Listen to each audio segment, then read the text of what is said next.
J'ai croisé des gens qui ont complètement niqué leur séjour à Phuket. Je te partage leurs erreurs pour que tu fasses pas les mêmes. L'erreur qui revient le plus souvent à Phuket, elle concerne la location des scooters. Quand tu vas arriver ici, tu vas voir l'espace, la verdure, tu vas te dire il me faut un scooter pour visiter et tu as raison.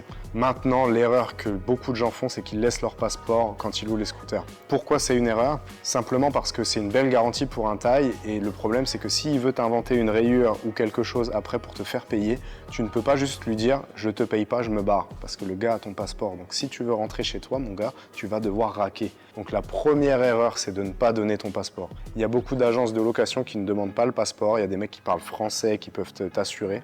Tu payeras certes un peu plus cher ta location, mais tu es tranquille. On a croisé un Français à Phuket la dernière fois qui avait laissé son passeport et qui a rendu son scooter 2 heures avant d'aller à l'aéroport. Sauf que ça, l'État, il le savait très bien et ils lui ont dit écoute frérot, tu vas devoir payer et tu vas pas payer 50 balles. Il voulait le faire payer au moins 200 balles, je pense au moins quoi. Et sauf que lui, il n'a pas eu le choix que de payer parce que sinon il ratait son vol et il pouvait pas rentrer en France. Donc ne fais pas son erreur, ne laisse pas ton passeport ou au mieux laisse une photocopie. Une erreur que j'ai fait moi le premier, c'est de penser que la Thaïlande c'est pas cher.